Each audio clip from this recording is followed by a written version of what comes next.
Hey, hey, hey! Surprise live! Surprise live! Surprise live! Surprise live!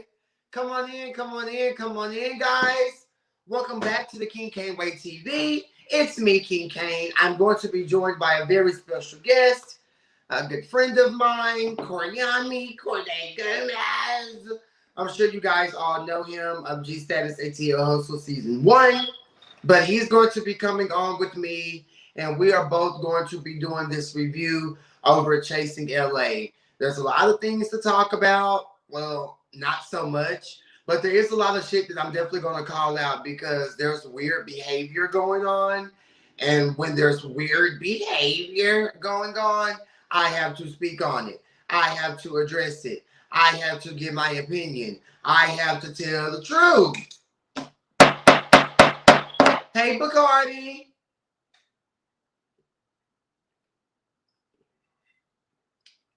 Again, guys, go ahead and share this live. Leave a comment. Post it in your work group chat.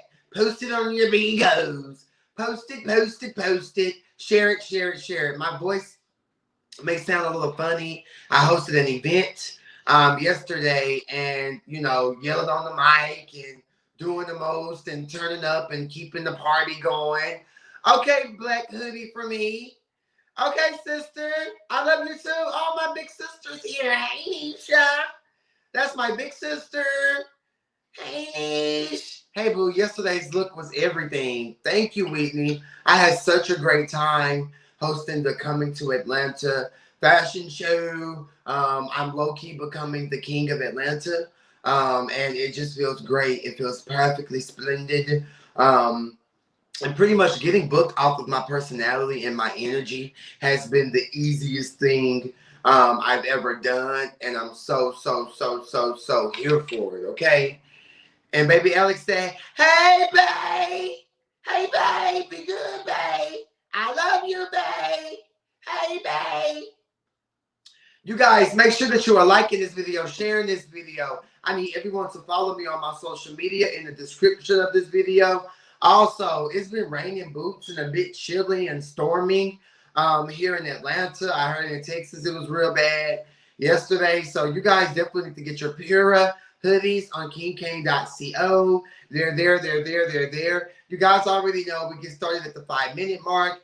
Come on in. How are you guys doing? How's you guys' Monday going?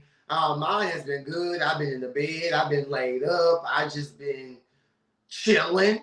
And it's been a long time since I've done nothing. So I definitely took advantage of today and just haven't been doing anything, period. I am parched, though.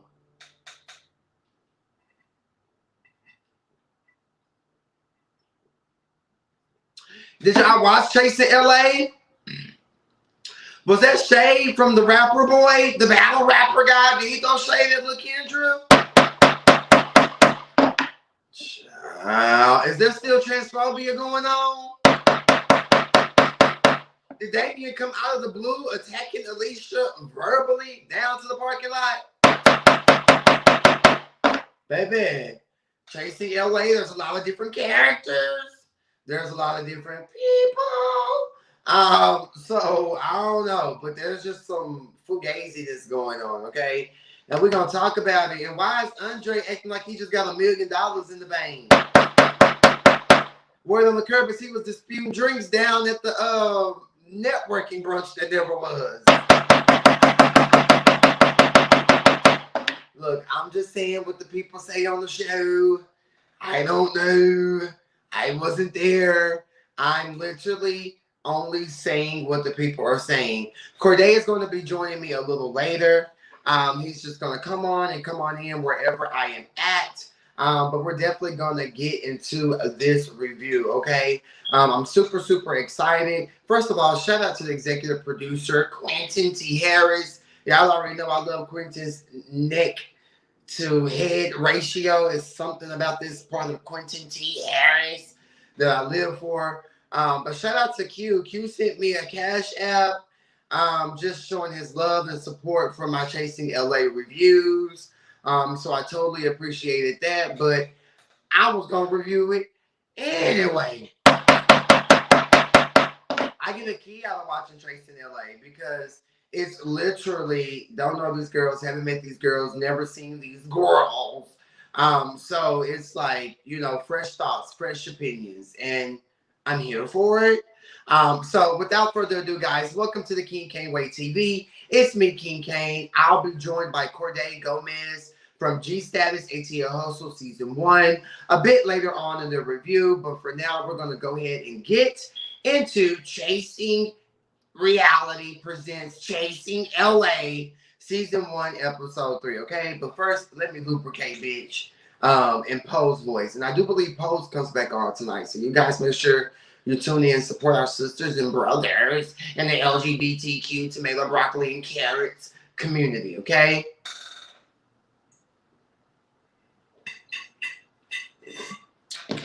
So, anyways, the name of the episode is Why Can't We Be Friends? Why can't we be friends? And I'm like, yes. When King Pain was singing that in his confession, I'm like, yeah, because at this point, you got the transgender women. It's the battle of the transgender women. You have Jayla over here. You have Alicia over there. And, they're just talking about each other, flinging out these insults. Apparently, after the energy that Alicia was giving inside of the dance stripper pole class, it was very negative, it was very nasty, and the people were over it. And I love when Jayla was like, I'm done arguing with this girl, I need to walk away from this girl, I'm over it. Transgender women, the life expectancy is only 35 years old. I didn't know that. Thank you, Jayla, for dropping knowledge on the girls, because I honestly did not know that was the average life expectancy for transgender women. Now, is that transgender women of color or just transgender women, period? But I was definitely here for Jayla, like trying to put an end to this, because I feel like Alicia was going to keep carrying. But I totally loved when Jayla was just like, I'm done. I can't. I'm through with it. I've been through it. I can't. I got to move forward. And I'm just over it, period. So King Pain goes over to talk to Alicia. She's like standing off to the side alone. And he's pretty much like, okay, well, what's the problem? I just want to know what's going on. I hope that you're not coming for the HBIC position, because that position is already taken. And then she's just pretty much like, no, I don't want that position. Like I'm me. I feel like there's some low-key tension between King Pain and Alicia, because the way Alicia shaded him in her confessional just about his I think she said he had like a flabber stomach. I think she said he had a fupa, or in his case a fuda, fat upper dick area. So maybe that's just some tea. But he said that King Pain said that she's not a queen. And that's just that, period. And Alicia was like pretty much having this back and forth in this moment with King Pain. It was almost cringeworthy. King Pain, you have to stop coming off as if you're a bully. You have to learn how to talk to people. Like, you can go over there and get your questions, comments, and concerns answered. But I definitely think you were coming at Alicia a bit hard when you guys didn't even have any type of tension. I don't think she said anything about you prior to you, whipping the fan out, saying that you're the captain. So yeah, that's that. The group is talking in the parking lot. So we have Young Hersh, we have Jayla, we have D Hawkins, and King Pain. They're all in the parking lot talking, okay? And Damien started shading Alicia. To me, it definitely came out of nowhere. He's talking about she should act like a woman, act like a lady. I get that. But then he started talking about her hands are bigger than his, her feet bigger than his, and just went into a whole different lane with it. So I was definitely kind of taken aback, because I didn't expect that from D Hawkins. And I just kind of felt like it came out of nowhere. Alicia and D Hawkins didn't seem to have any type of confusion or a problem or an issue, if you will. So it definitely came out of nowhere. D-Hawk is, what was that about? He's talking about Alicia's shape and such. And you can tell that Jayla says this later on in the episode to Alicia, just about how that stuff, when they talk about her body and her build and, you know, her transition, it makes her uncomfortable. I could so see that in this moment because Jayla broke it down to the girls. Sexuality and gender are two different things. And instantly I was like, okay, so Jayla, you're going to be the trans girl that drops gems on us, because none of them have really just dropped these type of gems and knowledge on us thus far. So I was totally here for it. She low-key checked the group. Like, y'all gonna have to get it together with the whole, you know, transgender bashing. Because be clear, even though I'm cool with you sisters and punks, I'm still a transgender woman. So please get the game, you know, don't get the game twisted, but get the game absolutely correct. And honestly, I can feel Jayla on that, but I feel like Jayla needs to be more direct with who's actually saying the things, because it's not everybody. Yeah, then they bring up Fran. Apparently, Fran got 388 followers. They discussed Fran being a model or lack thereof. It definitely seems like there's a lot of reaching going on in the parking lot, and I just don't know what it's all about. Because last I checked, down to the networking brunch that never was, the people who were throwing shade at Fran seemed to be cool with Fran. I didn't understand why King Pain was so extra right there. Me either, just TK. That was all mean. Just saying she didn't look like a woman. Yeah, that was just a bit overboard. Lanappy Garcon. It's so weird to me when effeminate gay men tell the trans girls to act like women. Like, what the fuck? Hey, Frey. I love you, Papa. Yeah, and I love when young Hersh was like, let's just don't misgender her. And Hershey said this later on as well. When those type of conversations are being had and those things are happening, it makes him uncomfortable as well. Because, be clear, he is a drag, young Hersh, you know, the one that was in boy drag looking good. And, oh, shit, young Hersh. With your baby face. With your baby face. Hey, Cordae, are you ready to come on in? Cordae sings, Cordae Gomes. Cordae, again, guys, is going to be joining me. I told you guys that early on. Cordae, when you come on, I'm at the part where the group was in the parking lot. And, you know, you got people shading Alicia. You got people shading Fran, discussing followers gate. Apparently, Fran has 388 followers and is a model or lack thereof. And the group is gagging. So that's where I'm at. So when you come on, that's where we're going to be hopping in at. Hey, Kimberly Keaton. How are you? How's it going? How's everybody doing?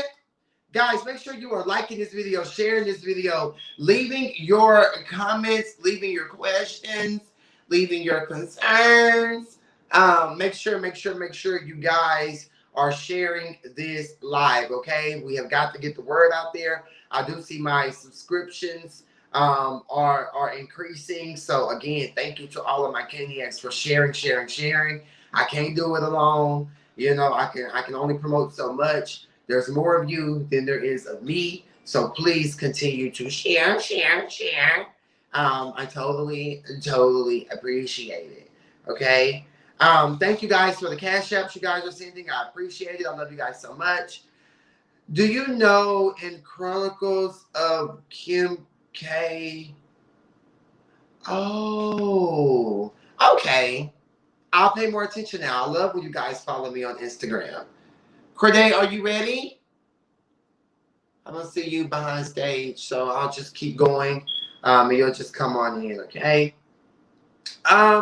So honestly, I do kind of feel like who cares about Fran's followers? A lot of these girls, I'm not saying these girls in particular, but a lot of these bitches are buying followers. They're buying likes. They're buying subscriptions. and it's tired and through. Me personally, I like to gain my following, my subscribership. I like to get all of that out the fucking mud. So maybe that's what Fran is doing. So to sit up here and talk about how many followers somebody has is just pretty much childish. Last time I checked, nobody on the cast is a millionaire. So I just kind of feel like we have to get out of this superficial. Maybe this is just LA, and that's why LA will never work for me. It's too whitewashed. That whole, oh, how many followers you got? Oh, baby, how much money do you got? Fuck a follower. Poo. King Pain said that D Hawkins got that motherfucking ass. According from the show, it looks like he does. Pura. They take shots in the parking lot, and I'm literally gagging. Like, oh my God, the girls are taking shots. They're having a good time. And, you know, that's pretty much that. How do you guys feel about them discussing the followers? Let me get some feedback. You guys feel like it was a bit forced? Do you feel like parking lot gate was just a bit of a reach? Like me, like, am I tripping? Or did you guys think it was okay? I'm about to grab me a ginger ale. 1 moment.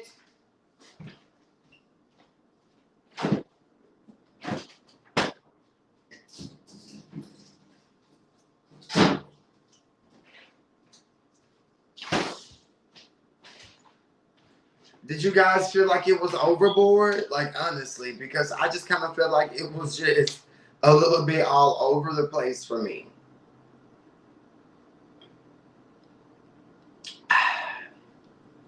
Perfectly splendid. On my way in. Alrighty.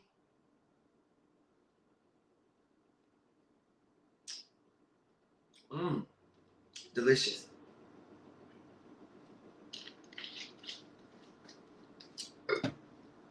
You guys, make sure you follow me on all of my social media in the description of this video.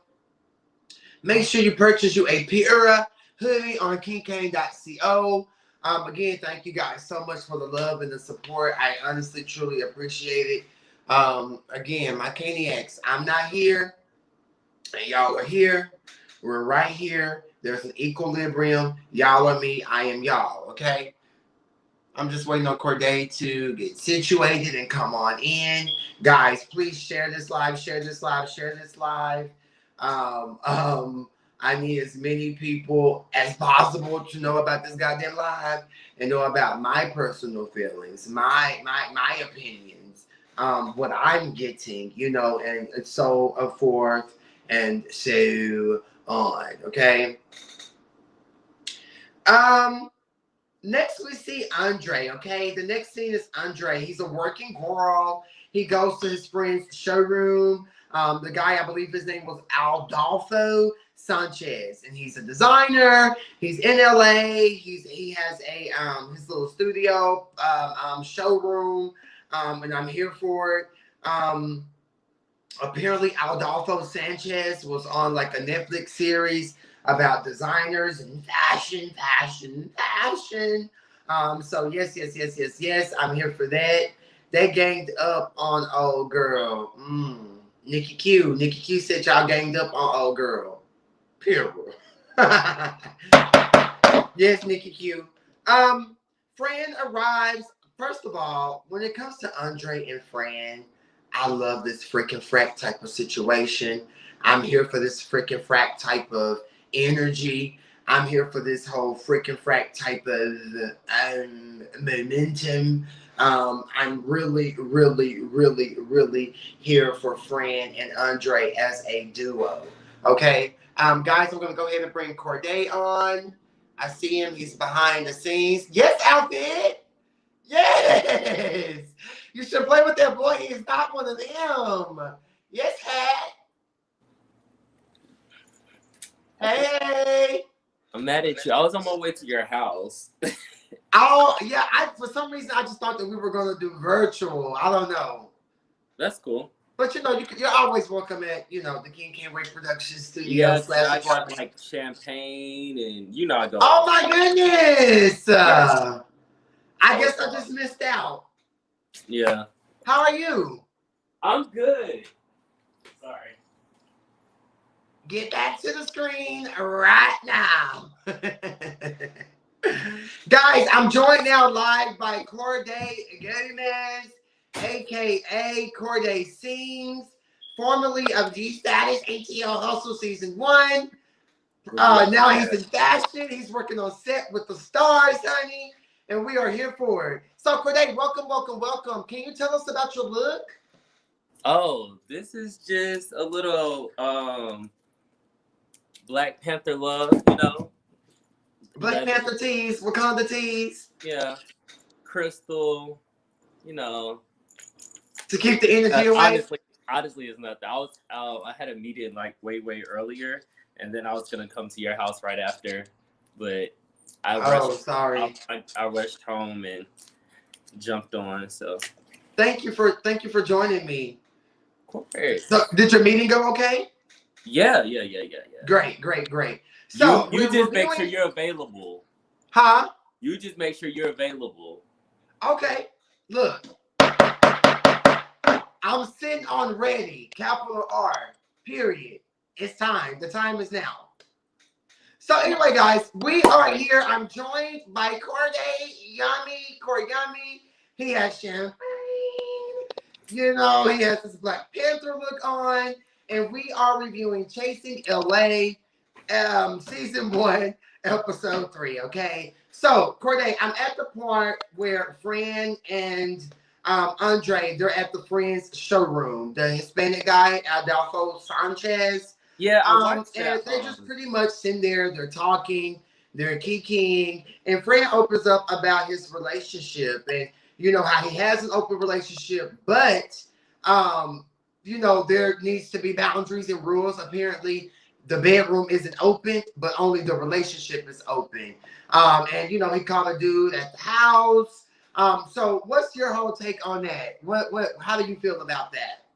Well, I mean, if you open a relationship, you open up everything else. I mean, you gotta, if you don't have that kind of control over your, you know, the person that you with, then you shouldn't open up your relationship. Open relationships or like agreements or whatever, I think those are meant for people who have a certain level of control over the person that they're with, or at least a mutual respect. And there's no way that respect. I would just like to know the background story. Like, how did they get to this whole perception of them having an open relationship? Because was it because lack of something or to spice up something? And normally that kind of would help us. But yeah, it happens. If you're gonna open up a relationship, you're gonna open up a lot of other stuff. See, and I agree with you. I feel like if we got an open relationship, that means shit, it's open. Like, what you mean the bed is off limits? I ain't going to nobody else's house. Like, they're going to come here. So to see him, you know, hooping, hollering, and whining about that, it was kind of like... Me personally, it was like a duh moment. I don't hate the fact that they have that arrangement. It's just that if y'all going to have open relationship, you have to have open communication.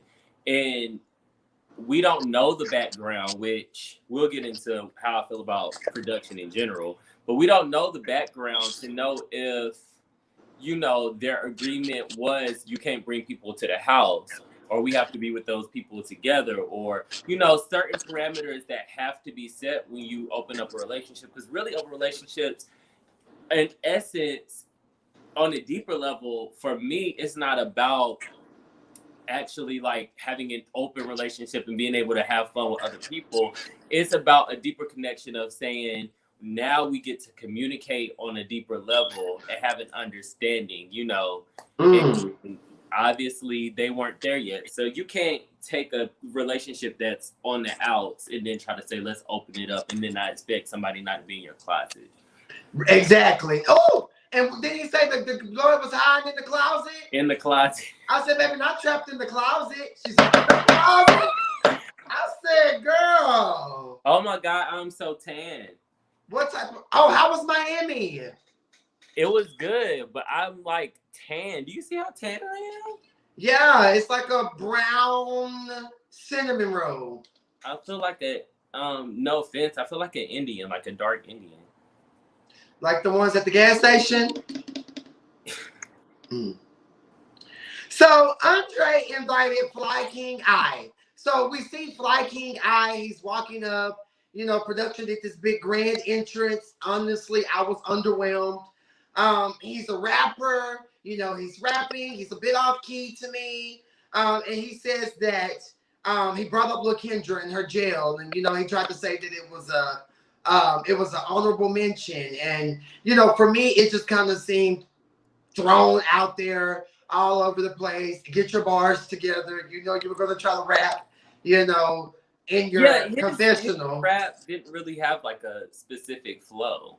Yeah, it like, was just kind of. It has to be specific. I like abstract rap as well, but like, I wasn't feeling it. But I wasn't. But yeah, And I do want to talk about Fly King I really quick, because I remember he used to do Chasing Dallas season 1 reviews, and he was extremely nasty and very judgmental to a lot of us girls, including myself for one. So it just goes to show these girls will shade you and the whole time be wanting a piece of the pie. So I'm so happy. Are you talking about? Who are you talking about? Fly King I. What does he look like? The rapper, the battle rapper. Oh, but he wasn't really in the episode like that, was he? Right? He had a couple of scenes. He had 2 scenes. Oh, forget. Yeah. So I just kind of feel like it's going to be interesting for me to see what he brings, because he had so much to say back then. So to see him get up on here and shade LaKendra in the first 2 seconds of us getting to meet him, it was laughable. How did you feel about that? I just feel he's forgettable, because I don't know, like, I don't know what he looks like or I don't remember him, but I remember now that you're bringing him up specifically, I remember it. So you can't really come in shading anybody and in your introduction and your flow isn't like consistent, and then you're shading somebody and then you're forgettable. I agree. Hey guys, hey TJ, hey Trey, hey Frey. I love you guys. So Andre opens up that he's from Nashville, Tennessee, Old Town Road, you know, whitewash tees. I love Nashville. Brand called Fly King I's look vintage. Now I'm all for vintage, but I do feel like Fly King I could have rapped about his suit. Did you see his suit? I think that it just wasn't.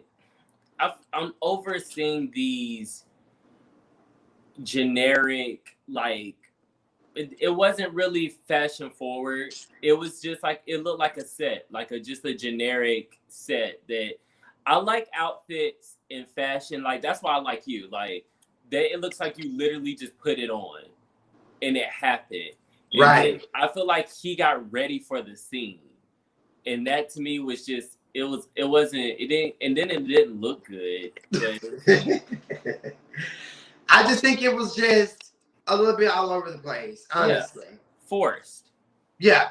So they pretty much discussed the group and just the negative energy from, you know, the networking brunch at night that never was, to the pole dance. Well, no, they weren't at the pole dancing. So they just pretty much, in this moment, Fran and really Andre, they're catching Fly King I up on all the tea.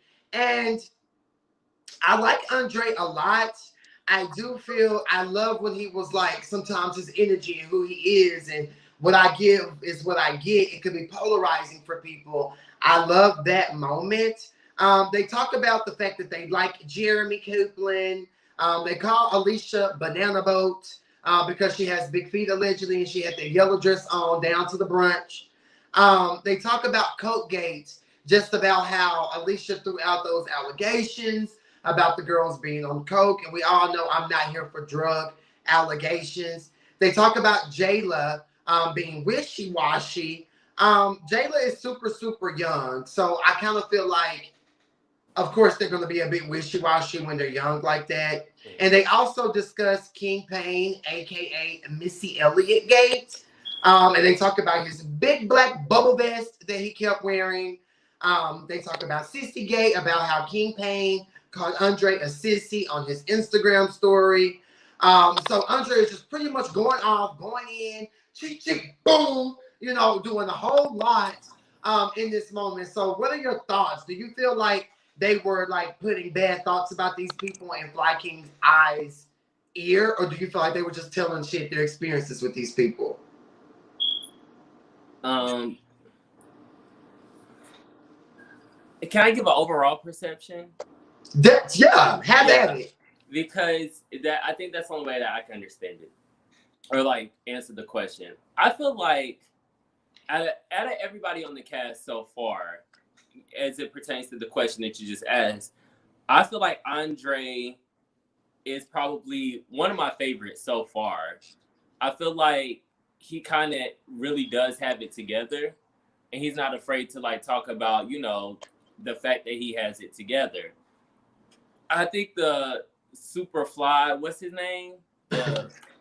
Fly King I. Like, I think that he's not it. Like, I don't know who like told him that he was like, and I'm not here to tell somebody tonight. Okay, let me take that back. He just doesn't do it for me. Like, I don't feel like he's really above the fashion spectrum to be like talking about what he has and that kind of thing, because you're not really showing us nothing that we haven't seen. And he just, it like you said earlier before I jumped on, he comes off so bullyish that I just kind of end up tuning out everything that he says. So during that conversation. Oh, King, you're talking about King Pain. Yeah. Okay. Yeah.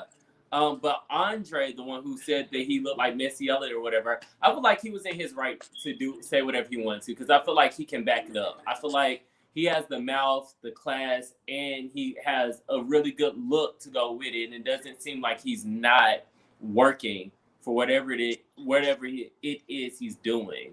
Yeah. So do you think he looks like Akon?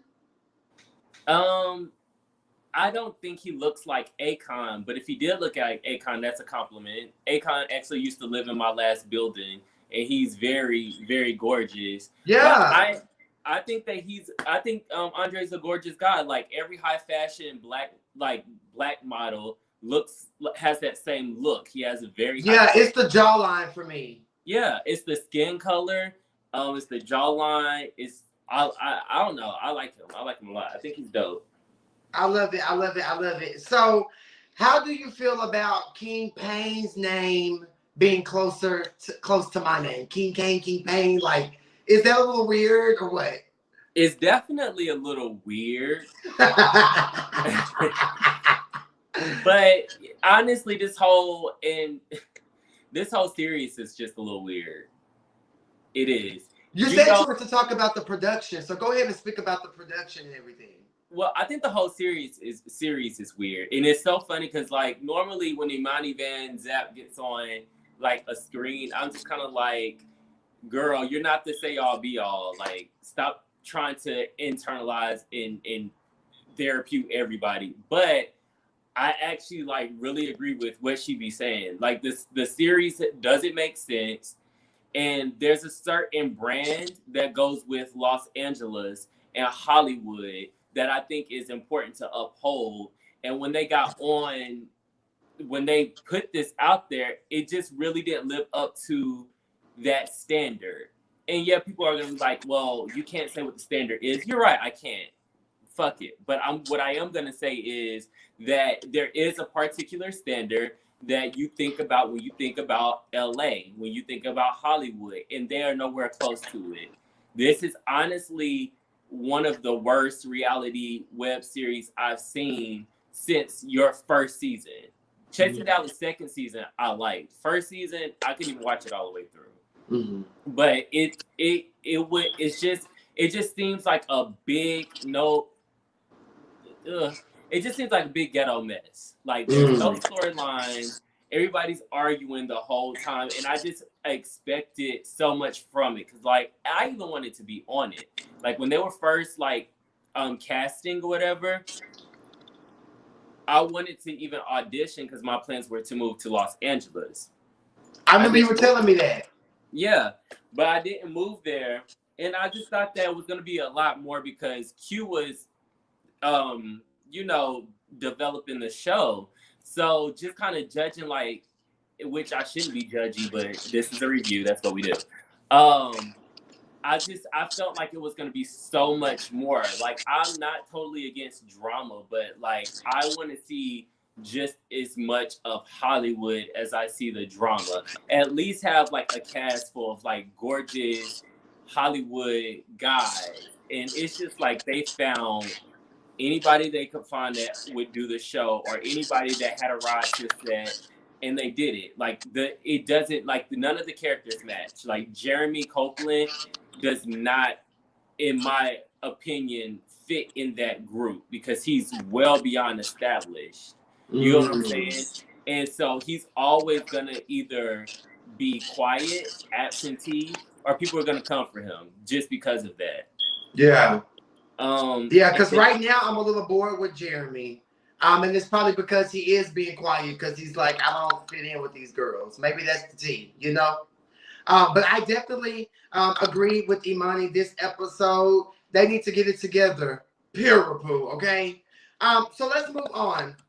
So Fly King he's in Atlanta to film his holiday special for his brand Royal Flyness, his beard oil and such. And then he talks about the pictures with his photographer, Jamie. They discuss COVID. Really nothing particular happened in that scene other than them looking at pictures from a photo shoot. So I definitely want to talk about young Hersh. Hershey Liqueur Jete. I hope I'm saying that right. But I love Hershey when he's out of drag, when he's in boy drag, when he's being young Hersh, okay? So he's meeting up with Alicia to Kiki. It's a lot going on, you know. They bring up, you know, what happened down to the networking brunch that never was, to the pole dancing class that was a failed thing. And you know, they're just pretty much kicking. And young Hersh really much wants to connect with Alicia, see how she's feeling. How are you feeling, honey? What's going on? There's been a lot going on. Your name just been brought up. Now they're starting to try to misgender you. Like, bitch, what the fuck is the tea? Like, period. So I respect young Hersh so much for getting Alicia along because we even saw a different side to Alicia in this scene. And I just thank Hershey so much for letting her, for getting with her and allowing her to open up. Period. I just love that she has this I can fix it, Bob the Builder type of mentality. And I'm here for it. Apparently, Alicia said that Jayla has cement in her ass. They bring up Fran. Like she did though. They bring up Fran. Apparently, Fran's ass is fake as well, according to Alicia. And I'm just like, damn, do everybody walk around with a fake ass? I'm not against, you know, cosmetic enhancements. And I think that, I mean, I feel like that kind of read is a safe read. So I'm all here for those reads because they're safe reads. But what I will say is, I'm teeter-tottering, like I'm on the fence because actually I really like Asia. Is that her name? Alicia. I really like Alicia. I feel like she's quiet because she's not comfortable and people got offended by that. I can personally relate to that because people, for some reason, they feel like just because you're quiet and you're confident means that you think that you're better when we've never heard her say she was in fact better. There's no footage where she's even said anything close to it. It's just like she's minding her business. She has a lot of cute moments that live up to that attitude, but also then she also has, you know, moments that don't live up to it, and they really rag on her for some reason. And to me, it's just tacky. It's like, it is so tacky. And then it's always the people that seem less confident in themselves that rag on her like that. Like, you don't really see Hershey or whatever his name do it. Young Hersh. Jeremy really go in on her. Hawkins, I don't remember him doing it, but I feel like you said that he was saying something about her. Yeah. And down to the parking lot. But the people that you can tell like that are about themselves and have a level of confidence, they don't really rag on her like that. It's always an insecure bitch that wants to say some dumbass comment. Excuse my language, because this comment annoyed me, and it was from episode 1. No, I'm here for it. You're not even cute. You're dark skinned. I'm like, oh yeah, Quan the poet. I'm like, first off, what does that even mean? Second off, do you not realize that you look like a baby gerbil? Because you do. So don't come for it. You can't come at somebody just because they are more leveled up than you are. Because you don't. Yeah, I thought that was very late and nasty, and it was also late and nasty of Alicia to throw out that they were on drugs as well. So I just kind of feel like they were all in the wrong at that moment. I love when young Hersh was like, baby, I got a challenge. I'm not gonna keep gassing up my guzzler to come see you girls if you girls just want to sit around and argue all day, every day. And I feel that. Young Hersh also opened up to Alicia and told her that apparently Andre was, downplaying his makeup. And I'm just like, baby, what's tea? Because Hershey LaCour Jete be snatched and the makeup is painted. So is there some tea there? Is there something going on? I guess we'll just have to wait and see. Yeah, because I was confused on that one. Like, I didn't get it. They never produced the scene. Like, someone said something about his makeup, like as he's a boy, or I guess like the makeup probably wasn't cute, or it wasn't done right, or it wasn't this, or it like wasn't when that. He was drag? Yeah, his drag makeup. I mean, let me shut up. So wait. What are you trying to say? Well, I feel like drag is like, and I could be wrong because I don't know the culture amazingly well, but it feels like that culture is like dress up culture. Like, this is for fun, it's dress up. So I don't know. I don't really see a lot of people's makeup really being a big deal across the board. The realer the makeup looks is when it looks like a transition point to trans in my mind.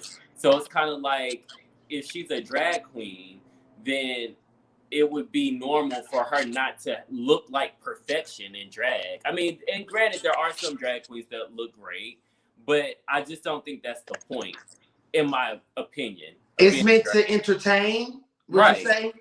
Right. Okay, I like it. I love how at the end of the scene, because Alicia is a trans woman who does drag shows as well. So I love how her and young Hersh were able to low key plan something and like do a show together. And just pretty much come up with a plan to work together. And I was like, yes, like that's what this shit is about. Like, let's work together, let's network, like let's grow and glow. So kudos to them. I thought that was a great scene. I feel like it had a beginning, a middle, and an end. And I feel like that was maybe one of the best produced scenes thus far of the season. What do you think? For me, I agree. I'm glad that they came to a common ground. I just hope that it wasn't produced or forced, and the whole excuse of let's come together because we're endangered species, well, not species, but we're an endangered brand, or we're endangered people, or that whole like thing, that to me is just kind of like a cop out for like maturity and really just accepting each other for who y'all really are, because no one's just a boy, no one's just a girl, no one's just a trans, no one's just the this or that. Who we are is beyond gender.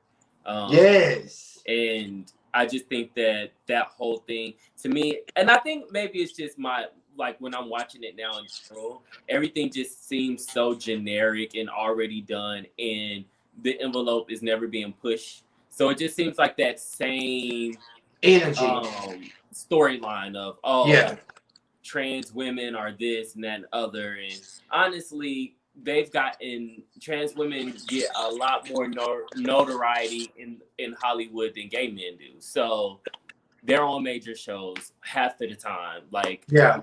so it's kind of like, let's leave that storyline alone. If y'all genuinely love each other or love being trans and that's why y'all want to come together, let it be genuine. Let's not make that the excuse for why y'all should now make the connection. Makes sense. Makes sense. So the next scene we have D Hawkins and Quan the Poet, aka Dark Skin Hater.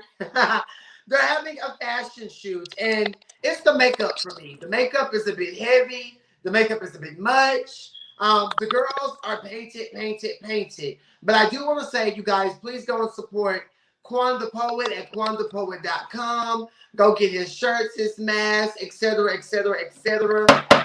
Period. D Hawkins and Quan the Poet, as they're getting their makeup done, they're pretty much talking about the group and giving their opinions on the girls. They discuss coat gates, and Quan the Poet, he opens up just about his struggle and being on drugs and how it was just so hard, and he just had to, climb himself out of that dark space. And I thought that that was beautiful to know and for him to open up about. But yeah, when he was like, damn, the only thing was on my mind was coke, coke, coke, coke, coke, coke, coke. I said, damn, bitch. How much coke was you doing? Well, sorry, he gets no pass for me ever since this whole colorist thing that he has going on.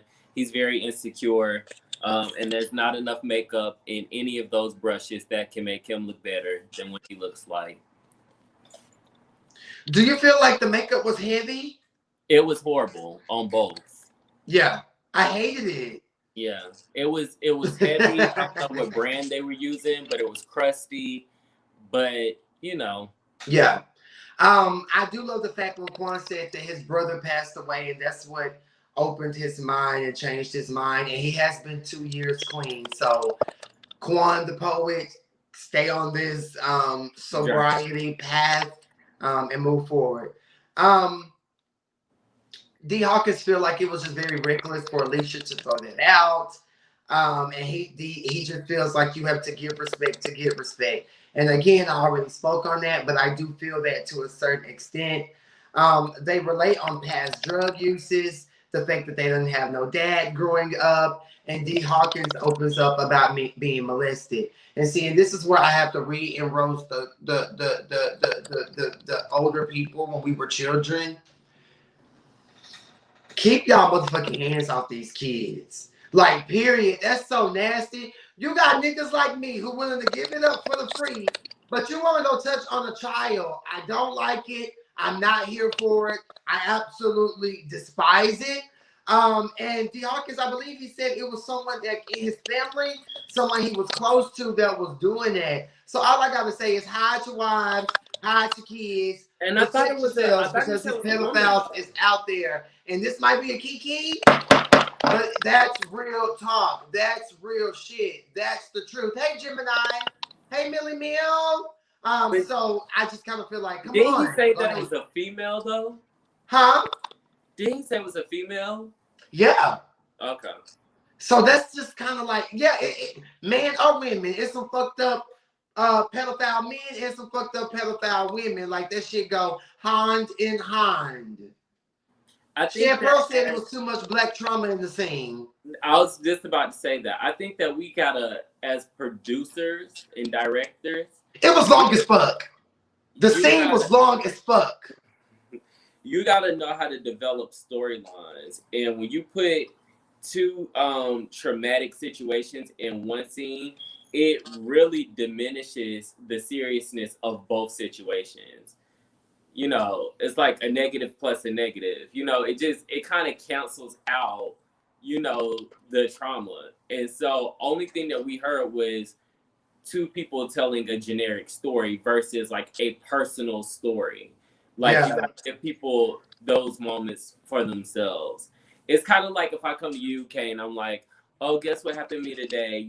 I crashed my car, I totaled it, and I broke my nose. And he'd be like, oh my God, I fell down the escalator at work and I broke my foot. Like, it's almost like a tick for tat, but like with trauma. It's too much. Yeah. But you want to know something? I personally feel like, and I even put this in my notes in parentheses. And whenever I put stuff in parentheses, it means that it stood out to me. And in parentheses, I'm gonna read it verbatim. I said, "Damn, y'all can talk about this after the shoot, away from the MUAs." I'm like, y'all just sitting here giving all y'all tea up, and these girls just in here trying to work. Like, damn, that was just a lot going on for me. You feel me? Too much. Too much. And then it's also it's a lot. It's just this whole show. I'm so sorry, but the whole show is just horrible. And this is why I say that it was too much for us not to really have known these characters. You know what I'm saying? Like, there's not enough time that we get to see these characters in their true form and in their element for you to give us this traumatic scene. How are we, and it sounds insensitive, but everyone's thinking it at home. How we gonna connect? How we connect them, but how are we really supposed to care if I don't know you from, this or that? You know what I'm saying? Like, we could take it as, oh well, everybody has the opportunity to say no to drugs, and then now we've completely disconnected. You know what I'm saying? Yeah. So if you don't give us the opportunity to get to know the characters, it just becomes diminished again. Yes. And so that whole scene, it just really it was long as fuck, and I checked out a little bit. I'm not gonna lie, I checked out. So I did, like, I'm about to check out right now. The scene wraps up. Quan the Poet and D Hawkins are going to do a song about their trauma together. I do feel like Quan the Poet, his waves on Swim. And D Hawkins invited Quan to come hiking. Apparently, D Hawkins is trying to be Iyanla Hawkins. He's gonna hike and have the girls release their stresses and their problems along the way. Okay. Next scene, we see Jeremy Copeland. He's working. He's choreographed a LGBTQ plus musical for this guy named Kalan Allen. I love this scene. It was so much positive energy. Kalan was just sitting there smiling, chiseled cheeks. I was here for it. Jeremy has worked with some people, some big people, some girls, some who's. And I think that that's what's up. Congrats. We love to see it. And I know Jeremy personally, and Jeremy is just I don't know if he would be offended by this or not, but we are a lot alike in the sense of we both like do a lot of shit, but we don't necessarily have to keep saying what we do or brag or boast about it. But it's okay for us to have arrogant moments if we want to. Right, because when you're actually working and you actually have the accolades and the credentials. And then he's just so fucking beautiful. Yeah, I love it. And then it was like an actual set. So I was like, okay, come on, you're spinning a coin. And then I feel like that was one of the drag queens from RuPaul's Drag Race that I saw too. Probably. I don't know the guy that he was Exchange, but I think it was the other one that was on the scene with Monet, on the same episode with Monet Exchange, the same season, I mean. Well, I mean, he was in the same scene, walked with Terrell Grice, which he's a big name. And I don't mean big name as in like this certifies these people. It's just to go to show like he builds good relationships. So, like I said, he was working with Terrell. Of course, the guy who was over the video, he's hosted Ellen before. Jeremy works with people, and he has a good work ethic, and he bounces back and forth and does different things. So I don't know. I really like Jeremy for the show. I wish they would have made him the lead. I think one thing that people stop doing with our shows that are on YouTube is they stop electing someone to take the lead role in the group. And I feel like Jeremy, out of all of these girls that keep saying they the HBIC, Jeremy's literally the HBIC. I agree. And not only he has the resume, he looks the part, he looks great, and he knows how to put on clothes. He has a portfolio if he wants to pull one out. He has mouth. He has a mind, and he's intelligent as fuck. So I Yeah. feel like that would have been someone if I were Q or I think her name's Blake or whatever. That's someone that I would have kind of forced my hand to like push towards the Like front you're the to really centerpiece be, holder. yeah, to really be the catalyst for the group. Because now you've pushed someone like Cain to the front, and he's not really. I mean, he's and not personally. I'm not saying to this, even if he watches this, I'm not saying about this. I'm not saying this to him personally, but he's trash as far as like TV. He's called what we call media trash in the industry. It's somebody that you can keep pushing because they're just gonna keep giving you trash, and people, they enjoy it. But at the same time, you've now just set the standard on his level versus someone that you could have used like a Jeremy Copeland.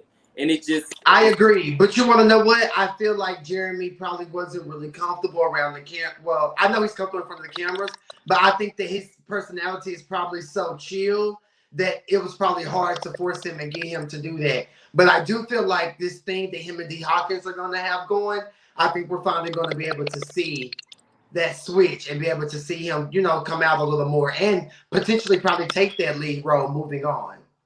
I hope he does take the lead role. I'm not going to put too much investment in him and another guy because I know Jeremy, and I can't see him giving it that much attention. Like, he's not going to let you disrespect him, and he's going to stand in his word and what he thinks. But at the same time, he's not going... I love him. He's just so fucking unbothered. And I didn't realize how much I respected him until like watching this. Yeah. Because I hate the fact that he's not forefront. It annoys the shit out of me because you have like game changers on your cast, and you were so hell bent on trying to make these irrelevant, generic ass storylines that you just... what you could have had, you just left behind. And being in the industry and behind the scenes on shows, this is the reason our shows don't get picked up. The exact reason our shows don't get picked up. Yeah. No one has anybody to invest in. The people that we could invest in, like a Cordae or a Cain, they get put in awful positions or pushed back. You know what I'm saying? And they play up these easy roles of porn stars and whores and drug addicts and trans, and that's not a bad thing. I'm not saying it's anything wrong with trans, but that is a commonality. Yeah, it's your gender of genetic or however you feel about it. That should not be a storyline. That's just who you are. That's true. That's true. So I definitely want to move on. I love the last scene. The girls were in Baldwin Hills. They were hiking, climbing the stairs. Everyone is there except for Fran, King Pain, and Fly King I. You girls need to stop missing all these group scenes. It's just becoming so chip and choppy. You guys definitely need to show up. I don't know how many episodes you guys have, but I feel like it's not that many. So you guys should be showing up and filming as a group whenever you can. I do love the new confessional looks when they're sitting down and their outfits and such. I do feel like everyone looks really good and really clean. Hershey got her wig on, Pyrrha. And so this is where Andre kind of threw me off and where I kind of, because I hate when people talk about people's money and what people got in their pocket or where a bitch works. So he brought up the fact that Alicia works at Hamburger Mary's. And at first, I thought he was trying to say, okay, she's working there flipping burgers or doing the fries or whatever they do at Hamburger Mary's. But apparently, that's where drag shows and things are, put on. Drag shows and all that are put on at Hamburger Mary's in LA. I think that he was just being very, very nasty about her jobs in this moment. And I feel like Andre, I live for Andre. I like Andre. You can be that bitch, but you ain't got to downplay this other bitch job. Like, that's corny. So for me, they kind of like took me out of my element with Andre. And I just feel like overall on all of these LGBTQ plus tomato, broccoli, carrot platforms, we got to stay out of each other's pockets and how much money people got and who broke and who balling, because it's really nobody's business. Ain't nobody got $1 million. And then when I saw Hersh kick in with Andre, I'm like, well, Hersh, didn't you just say that Andre was talking shit about your makeup? Like, I would have much rather saw Hersh. Well, see, yeah, I didn't see. That's what I'm saying. They did not play that storyline. Right. I would have loved to see him address Andre down to the park about that. I didn't see that storyline at all. Didn't see so it. What's your take on this last scene? I'm going to get your opinion, but at first I'm going to say Alicia and Jayla talking and deciding to move forward and be sisters. I was totally here for it. I even put in my notes, yay, trans girls unite, Pura, and I'm here for it. But overall, what's your opinion over that last scene? What was the last scene? When they were at the park and Alicia and Jayla had talked, and then Andre was sitting there giving Hershey that tea about where Alicia works. Shit, I think I missed it. I feel like the last scene I saw was when they were hiking. Yeah, that's it. Okay, cool. Yeah, it was a miss for me. I just feel like it started getting very generic, and like it didn't keep my attention. So I'm sorry, because I forgot that happened. I mean, talking about where somebody works is kind of irrelevant unless they really like came for you and where you work, or unless they lied about where they work. So, like, where someone works, reading that, it's a fair read, and in my opinion, it's a safe read. So I don't think that's off limits. It's just kind of, it's like, okay. I think it's late, just like a it's late, but it's a safe read. Yeah. I think like, pocket coin gate, HIV gate, drug gate. When you just like throw shade and do that type of stuff, I just kind of think like, bitch, there's a million things you can say. But I guess when you really don't have anything to say, of course you go to those extremes. I feel like it's a manner of lifestyle and how somebody comes for you.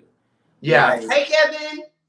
I think it's a matter. I think everything is situation based, just from personal experience. I think everything is situation based, but at the end of the day, no one should really be offended about being read about their truth. Like, if I worked at McDonald's and someone read me about McDonald's, I'm like, oh, well, bitch, what you got against McDonald's workers? But at the same time, I work there, so I'm gonna just read you back and not make a big deal about it, like make it political.